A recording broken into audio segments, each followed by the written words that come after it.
तो कहानी शुरू होती है 1967 से और पहले सीन में हम अफ्रीका का जंगल देखते हैं जहां पर एक वायरस फैला होता है जिसका नाम है मोटाबा। यहाँ पर हम देखते हैं कि कुछ डॉक्टर्स और साइंटिस्ट यहाँ पर आते हैं और मुतासिर हुए वो पेशेंट्स का ब्लड सैंपल लेते हुए देखते हैं और उसके बाद वो वापस चले जाते हैं। और कुछ ही देर में हम देखते हैं कि अमेरिकन आर्मी के जनरल्स एक हुक्म जारी करते हैं जिसमें वो कहते हैं कि इस गाँव पर बम गिराकर तबाह कर दिया जाए ताकि वायरस को आगे फैलने से रोक सकें।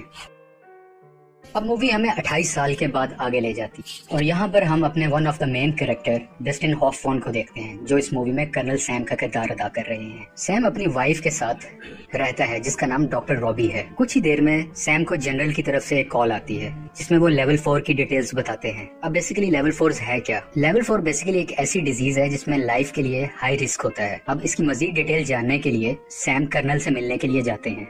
यहाँ पे कर्नल सैम की मुलाकात डिफरेंट ऑफिसर से होती है जिसमें जनरल बेली भी शामिल होते हैं। मेजर सॉल्ट का ये फर्स्ट मिशन है कर्नल सैम के साथ और जब ये दोनों अफ्रीका के जंगलों में पहुंचते हैं जहाँ पे वायरस ब्रेकआउट हुआ होता है तो वहाँ देख के बहुत परेशान होते हैं क्योंकि सिचुएशन बहुत खराब हो चुकी है। यहाँ पर बहुत से लोग मर रहे होते हैं, खून की उल्टियाँ कर रहे होते हैं। ये देख के मेजर सॉल्ट बहुत परेशान हो जाता है और अपना हेलमेट उतार देता है और रोने लगता है। और यहीं पे एक रैंडम आदमी इनसे मिलता है और इन्हें बताता है कि ये वायरस हवा से नहीं फैलता, लेकिन ये उसे अनसुना कर देते हैं और तमाम सैंपल्स कलेक्ट कर वापस बरतानिया अपने मुल्क में आ जाते हैं। जब कर्नल सैम इस वायरस का टेस्ट कर रहे होते हैं अपनी एक हाईटेक लेबोरेटरी में तो इन्हें और इनकी टीम को पता चलता है कि ये मोटोबा वायरस है। ये वही वायरस है जो आज से 28 साल पहले भी आया था। और ये भी पता चलता है कि ये वायरस बहुत तेजी से फैलता है, यानी कि 1 घंटे में डबल हो जाया करता है, दुगना हो जाता है। और अगर एहतियाती तदबीर ना की जाए तो 24 घंटे के अंदर इंसान की मौत भी वाक़िया हो सकती है। और इस वायरस की एक अजीब बात ये भी होती है कि ना ये टच करने से यानी कि ना छूने से फैलता है और ना ही हवा से फैला करता है। मजीद इन्वेस्टिगेशन के बाद पता चलता है कि ये वायरस बंदरों से आया है और ये कोई ऐसा वायरस है जो मैन मेड है और इन बंदरों में किसी ने ये वायरस डाला गया है। और दूसरी तरफ हम देखते हैं कि साइंटिस्ट अभी भी अफ्रीका से बंदर लेकर अपने दूसरे मुल्कों की तरफ जा रहे हैं ताकि उन पर मेडिकली एक्सपेरिमेंट्स किए जा सकें। सैम अपने सीनियर्स को ये सारी बात बताता है। अगले सीन में हम देखते हैं कि सैम अपने सीनियर्स को कहता है कि ये बीमारी बंदरों से आई है और जानवरों की तमाम इम्पोर्ट एक्सपोर्ट अफ्रीका से फौरी तौर पर बंद की जाए क्योंकि ये हाई रिस्क का मामला है। लेकिन सैम के सीनियर उसकी बात को इग्नोर कर देते हैं और बहुत ज्यादा सीरियस नहीं लेते।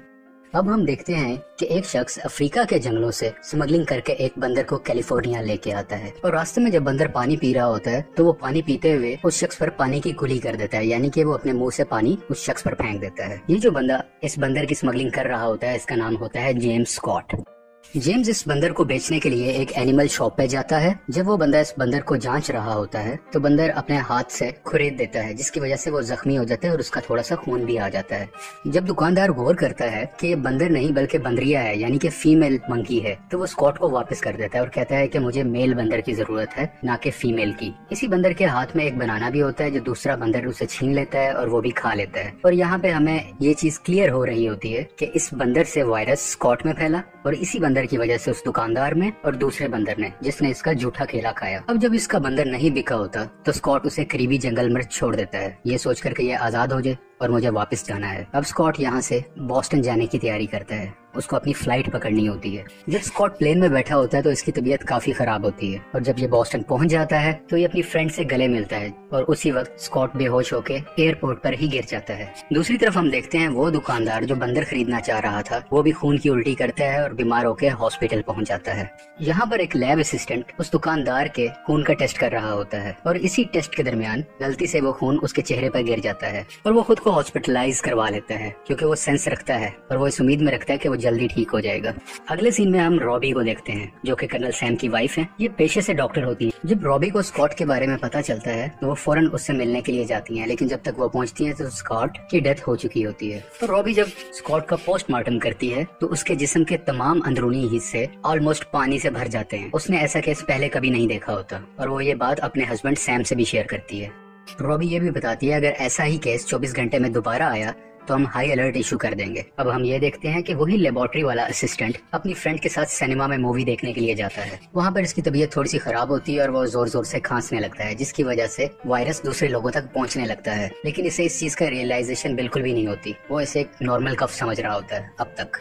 और वो जब पानी पीने के लिए बाहर जाता है तो वहीं पे गिर जाता है और ये भी हॉस्पिटल में चला जाता है। कॉट और लेबोरेटरी वाला इंसान सिर्फ बीमार नहीं होते, बल्कि बहुत से लोग और भी बीमार होना शुरू हो जाते हैं। आहिस्ता आहिस्ता ये बीमारी फैल रही होती है। और जिस हॉस्पिटल में सबसे ज्यादा ऐसे केसेस मौजूद होते हैं, वहाँ पर डॉक्टर रॉबी अपनी टीम को लेके जाती है।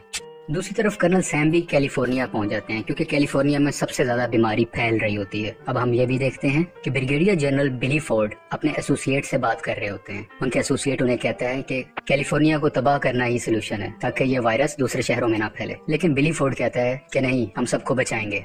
और इसी कॉल के बाद कैलिफोर्निया को यूएस आर्मी चारों तरफ से घेर लेती है, ताकि कोई शख्स ना बाहर जा सके, ना बाहर से कैलिफोर्निया में दाखिल हो सके। जब सैम और रॉबी मिलते हैं तो इन्हें पता चलता है कि वायरस हवा से भी फैला करता है, क्योंकि ये वायरस उस शख्स को भी हुआ था जो वायरस वाले लोगों के करीब बिल्कुल भी नहीं था। पूरी टीम आपस में मिलती है और ये बात को फाइनलाइज करती है डिफरेंट एक्सपेरिमेंट्स के थ्रू कि ये वायरस हवा से भी फैल सकता है और इसके अलावा ये एनिमल की वजह से आया है। शहर के हालात बहुत खराब होते हैं, बहुत अफरा तफरी की कंडीशन होती है। कुछ लोग भागने की भी कोशिश करते हैं, लेकिन आर्मी इंटरफेयर करती है और किसी को बाहर नहीं निकलने देती और सबको एक कैंप लगाकर क्वारंटाइन कर देती है। और हम सब क्वारंटाइन का मतलब जानते ही हैं कि इन्फेक्टेड पेशेंट्स या जिन पर कुछ शक हो, उनको बाकी लोगों से कुछ अलग रख, जिसकी वजह से वायरस और ना फैले और दूसरे शहर भी महफूज रहें।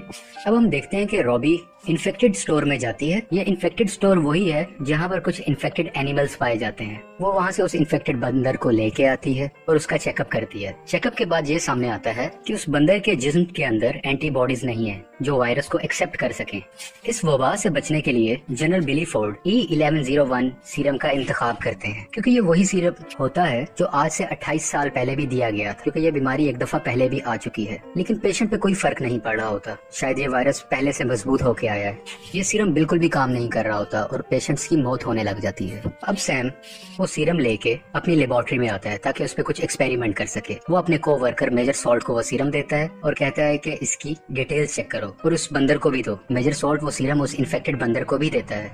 दूसरी तरफ हम देखते हैं कि यूएस आर्मी अपने लोगों को कहती है कि अगर आपको फ्लू, खांसी, जुकाम, नजला ऐसा कुछ भी है और अगर आपको शक है कि आप बीमार हो सकते हैं, तो अपने घर के दरवाजे के बाहर एक सफेद कपड़ा लगाएं। इस सफेद कपड़े की वजह से यूएस आर्मी आती है और इन्फेक्टेड लोगों को अपने साथ ले जाती है ताकि उनका इलाज कर सके। मीडिया भी मुकम्मल तरीके से इन सब वाकयात की रिपोर्टिंग कर रहा होता है। दूसरी तरफ कर्नल सैम का साथी कैसी लैब में एक्सपेरिमेंट कर रहा होता है और एक्सपेरिमेंट के दौरान गलती से उसका सूट फट जाता है।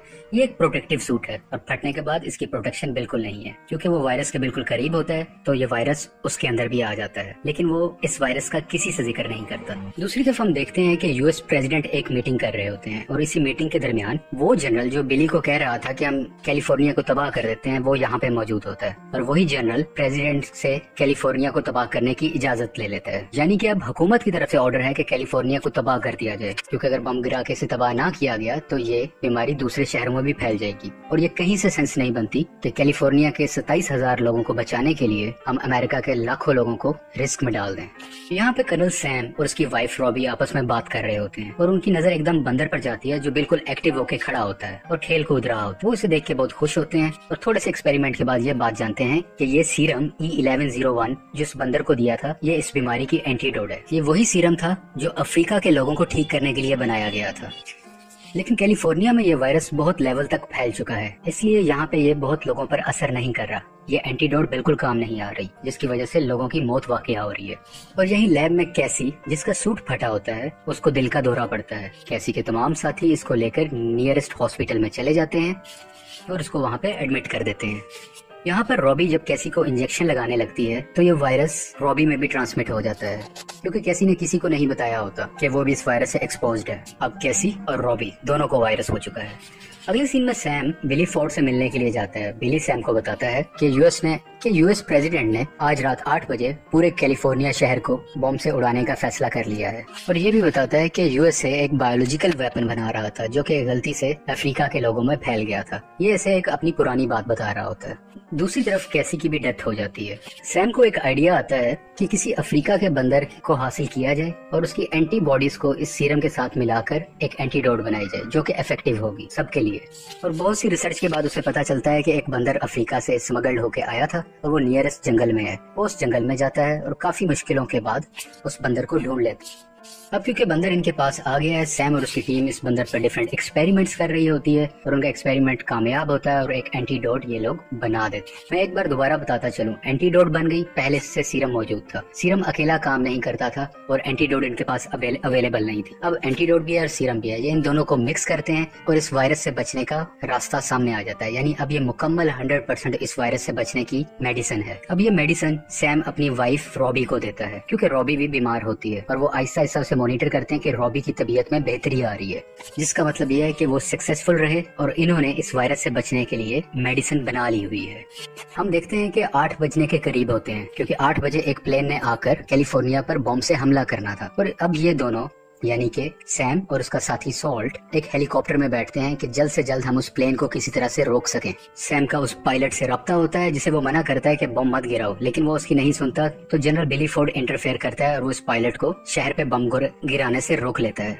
दूसरी तरफ हम देखते हैं कि बिली फोर्ड उस जनरल को भी पकड़वा देता है जिसने प्रेसिडेंट को गलत इन्फॉर्मेशन दी थी कि इस बीमारी के कोई सीरम नहीं है या कोई एंटीडोट नहीं है, जबकि रिसर्च वर्क हमारी बहुत कंप्लीट काम कर रही थी और इसका सीरम बन चुका है और रूल के मुताबिक अगर ऐसा कुछ सिलसिला हो तो कभी भी शहर पर बॉम्ब नहीं गिराया जा सकता, जो कि जनरल डोलंड ने अपने प्रेसिडेंट से छुपाया था। फॉल्स स्टेटमेंट की वजह से जनरल डोलंड को गिरफ्तार कर लिया जाता है। इस वायरस से बचने की मेडिसिन को कमर्शियली बनाया जाता है और लोगों में डिस्ट्रीब्यूट किया जाता है और जितने भी इन्फेक्टेड लोग हैं वो सब आहिस्ता आहिस्ता ठीक होने लग जाते हैं और सब लोगों में जिंदगी की उम्मीद दोबारा से आ जाती है और यहीं पे ये मूवी खत्म हो जाती है। आपको ये मूवी कैसी लगी? प्लीज लाइक, शेयर और सब्सक्राइब करें और आप